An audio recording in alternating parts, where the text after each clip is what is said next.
It's hard to believe we're already here. The last 8 weeks definitely flew by. Did they even happen? I don't know.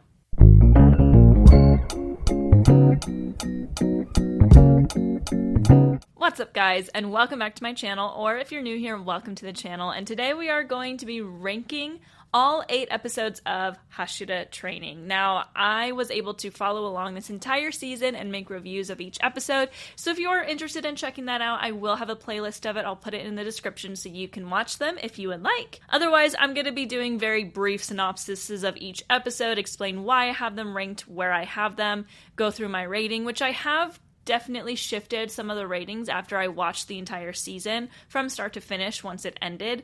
So keep in mind, if you've been watching my reviews this entire season, you might notice some ratings have shifted a little bit. And it's just because after I get to watch it a few times, or I see it as a whole, it really helps me understand exactly what I felt about each episode, rather than just watching it stand alone with a week in between each one. So I definitely kind of worked on my ratings a little bit, moved some things around, and now we're going to rank each one. Now, keep in mind, similarly to the way I ranked Kamaboko Squad and Hashira's, this is Demon Slayer. I love everything about Demon Slayer, so if this episode that was your favorite but it was my least favorite, don't worry about it. This is all based off of what I look for and what I enjoy. I will say it's probably my least favorite season simply because I'm just someone who really likes intense action, and I think that will probably give you a little spoiler, which is the first place episode of this season. But I tend to kind of just not really enjoy training arcs. I kind of lost interest in My Hero when they did it. I loved every single episode from this arc. However, I will say,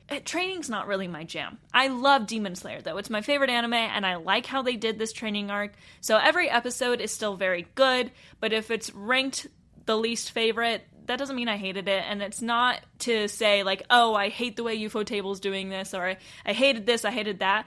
I'm not using this video to say that. I am just saying, here's what I liked the most, here's what I liked the least. I hope you all like it. So without further ado, let's talk about my number 8 rank. So I'm going to start at the bottom and go to the top. Number 8 was episode 5. Now, this was interesting because when I watched it the first time, I genuinely sat there and was like, I think this is my favorite one so far this season. And this was probably the only episode of the season that the more I watched it, the less it grew on me. Like, instead of it growing on me, it grew off me. That sounds kind of bad. This was the only episode that I genuinely had, like, complaints about. If you watched my review on it, I didn't love the fact that Mitsuri got 2 minutes while Tengen and Muichiro got entire episodes. Obunai and Sanemi, it made sense that they only had the certain amount of time because that was all manga material. But Muichiro and Tengen getting all of this anime original content and then Mitsuri not getting practically any kind of rubbed me the wrong direction, not gonna lie. Still loved the episode. I ended up giving it a 7.5 out of 10 after all is said and done, after I kind of sat on it, reviewed it, watched it again with my husband, all that stuff. So it was still a very well done episode with a lot of great moments. The whole Genya and Sanemi thing is one of my favorite plot points of this season. However, I just felt like this episode was kind of the forgotten one when it came to the way Ufotable was animating. It's not that it needed to have any wild moments. I heard a lot of people complaining about the way the fist fight between Sanemi and Tanjiro went down, being just like panel, panel, panel, panel with a little bit of movement.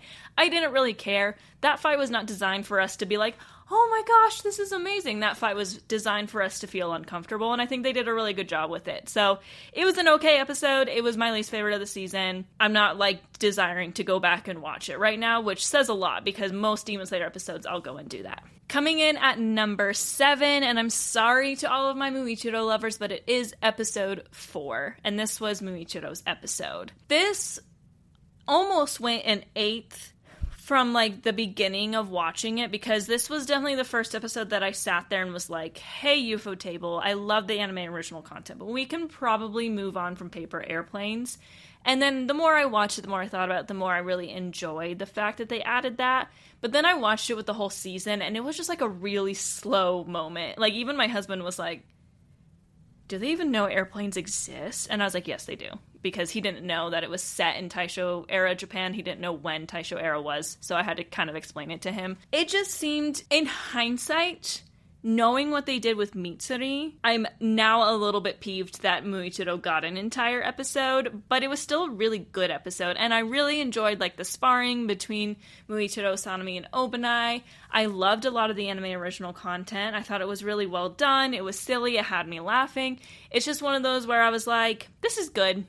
This could have moved on sooner. We could have given Mitsuri more time. I don't want to act like I really care about that much, but the whole season I loved. I was just peeved about the Mitsuri situation. That's it.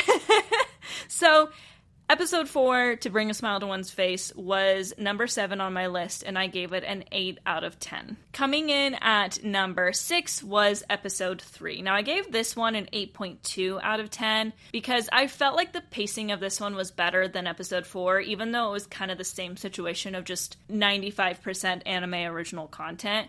This one was a bit more interesting to me. One, I like Tengen more than I like Muichiro. I liked the development with his wives as well, getting to kind of talk to Tanjiro. And I also preferred the way Tengen did the training in the mountains with the combat. That little fight scene between Tengen and Tanjiro is actually one of my favorite moments from this season that they added. So this one I gave an 8.2 out of 10 because it's very similar to episode 4, and it's still low on the list of, like, my favorites, but it was very, very well done, and in my opinion, better. Like, the little fluffy moments that they added felt more intentional in this episode than in episode 4. I also just love how beautiful Tengen is. Like, oh my gosh, they made him gorgeous in this episode. So it was fun to see him in his retirement clothes with his wives, and I loved how he was so excited to see Tanjiro, which Muichiro was, of course. But anyway, it's just a little bit higher ranked than episode 4.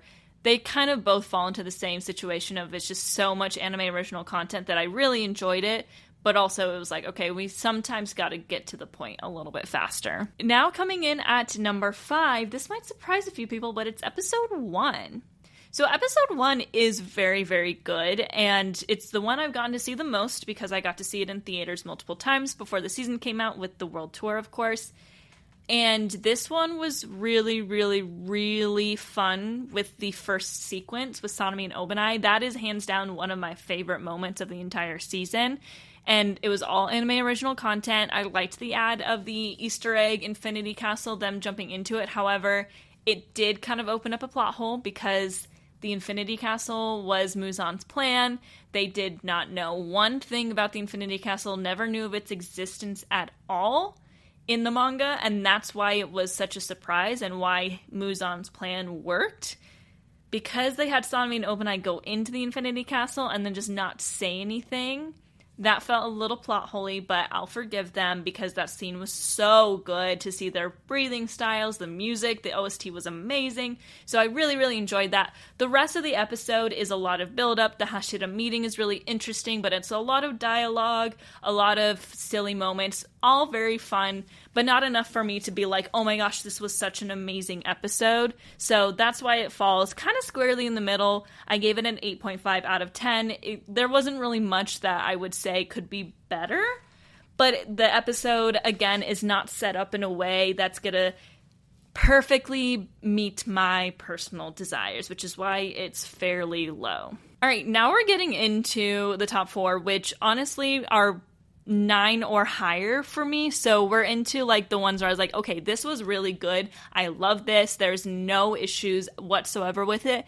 So starting out, it's going to be episode 6. Now, episode 6 was the first part of Gyome's training, not his backstory, but the kind of self-training that the Kamaboko squad had to go through. There's a couple of reasons why this one's high on my list. First, the comedy in this episode hit really, really well. Some of the jokes throughout the season I still find funny, but sometimes I'm like, that's okay. But the comedy of this episode reminded me of season 1, especially because they brought back the little sliding doodles of the characters with the drum beat, which we haven't seen since season 1. There was like a lot of nostalgia with that, especially because we were getting so close to the end of the season and knowing that we're getting so close to the end of the show. For them to bring that back was just so fun. Episode 6 was also the first time I really felt like this was the perfect mix of anime original content and manga content. They did a really good job at the pacing. It wasn't so much anime original content that it was like, okay, let's get to the point.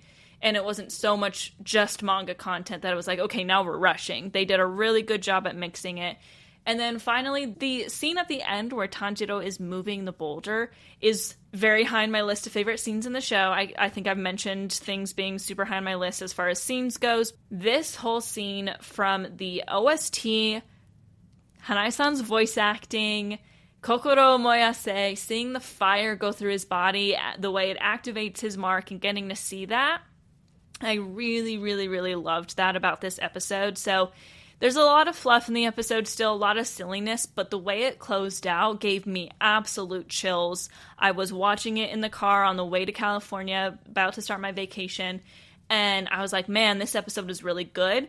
They also added that final little scene with Muzan just to remind us that he's, like, coming, which perfectly segued into the next episode where he got there. So they did a fantastic job with that one. I gave episode 6 a 9 out of 10. There's not much they could have done better. It still was a lot of silly fluff training, so it's not going to get higher than a 9 out of 10 for me because I need some emotional backstory or intense training, again, because that's just what I look for. That's what meets my needs, but it was still a very good episode. Coming in at number 3, we have episode 2.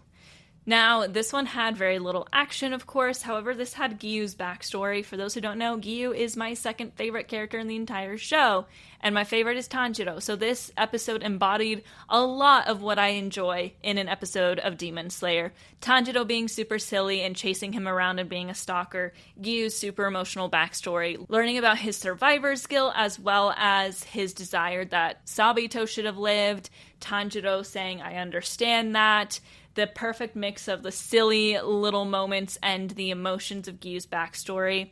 This episode was amazing. I had been waiting for it for so long because I love Gyu's backstory so much, and they did a really good job at animating it. The music was spectacular. The animation was spectacular. It was fun for them to have Yuki Kaji back in the studio, and he, of course, is famously Eren Yeager. Really, really enjoyed this episode. I don't have much to say because I was waiting, and they did not disappoint. I gave this a 9.5 out of 10 because it had me laughing, it had me crying. The only thing that would have made it a 10 out of 10 is if they extended Gyu's backstory and added a little bit more action to his final selection training part with, like, Sabito and stuff. So, very, very good. That comes in at number 3. All right, now we're getting into the episodes that had me just, like, absolutely freaking out. Coming in at number 2 was episode 7 with a 9.5 out of 10. I can't say much, but between Gyome's backstory, Muzan's entrance, Sanemi versus Gyu, and all the silly little moments in between, Zenitsu's letter, his change in demeanor, this was knocked out of the park. This episode just had everything. The only thing it didn't really have was, like, action, which is fine. I don't need that to enjoy an episode, but we had Tanjiro finishing moving the boulder, him being super silly and almost dying because he was dehydrated, Zenitsu getting his letter, Gyome's backstory was so sad but so beautiful, him patting Tanjiro on his head because he just trusts him and believes in him now, Genya, Inosuke, and Tanjiro's conversation, Sanmi versus Gyu, then Tanjiro and Gyu's silly conversation that was so random. Tweedledee and Tweedledum, let's get a brain cell back here. Let's stop sharing one brain cell, all right? And then finally, of course, Muzan's entrance. I know a lot of people thought this entrance was overdone and too crazy and too long, but holy frick, man, I am so happy they did it that way because I was sitting there internally screaming. I couldn't scream because I was in a hotel and I had my headphones on and my husband was sitting next to me. He hadn't watched any of the season yet. But holy moly, that entrance, this ending credits of Hashira Training has been my favorite ending credits of the show so far. The song I've loved since I heard it. I think it's really cool how they made it so, like, dark and eerie, and the visuals are really interesting. To have the visuals come full circle and for them to keep playing the ending song while he walks just goes to show what their plan was the whole time. And I love when it's not just, like, random visuals in an ending, but it makes sense. And when you see him continue to walk, you're like, oh, he was walking to Ubuyashiki's mansion that entire time in the ending for the entire season, and now he's here. And it was so cool. I loved that they literally extended the video so they could give us an extended entrance from Muzan. Also good, 9.5 out of 10, not much else to add. Finally, easily coming in at number 1 was episode 8, I gave this a 10 out of 10. After thinking about it, it is now currently my favorite episode of Demon Slayer. It just does not stop. There is not one moment in this episode that I was like, that's fine. From the moment Muzan arrives and they have their conversation to the very end when Tanjiro's declaring that he's going to kill Muzan Kibutsuji, everything in between was just chef's kiss 10 out of 10. There is literally nothing in this episode that they could have done differently. I think that seeing Gyome's breathing for the first time and being very reminiscent of Tengen versus Gyutaro in Entertainment District, seeing Tanjiro super, super angry, all of the plot that was introduced or came full circle within the conversation of Muzan and Kaguya, and his explosion, his explosive end to his character arc, not to crack one of those jokes, but everything from start to finish, 10 out of 10. I literally have the soundtrack stuck in my head right now as I talk because I loved it that much. It was so freaking good. So it's definitely my favorite of the season because it is my favorite of the show so far. This episode of Hashira Training was just so exciting from start to finish in different ways too. Like, you've got the action of the end, the suspense of them falling into the Infinity Castle. You have the suspense of them talking to each other and also the story development of that. You have the horror aspect of the girls singing that song. It was like The Shining. Like, everything that I love about Demon Slayer was packed into this episode. So it's definitely number one. I don't really have much else to say because I've made videos about each one of these, and this was a quick synopsis of each one. But that is my list of Hashira Training episodes. What did you think? What was your list? Let me know in the comments below on how you rated each episode and your ranking list. But as always, keep it respectful. Remember that people are allowed to have different opinions, and I keep on mentioning it. This is just based off of what tickles my fancy, what I like, what I enjoy when I'm watching a show. If you don't agree, that's okay. Just be respectful about it. But that is it for this video. Thank you so much for watching. If you liked this video, don't forget to like this video. You can also hit that subscribe button and it would very much help me out. I would very much appreciate that. You can also turn on the notifications by clicking on the bell icon so you get notified whenever I post a new video.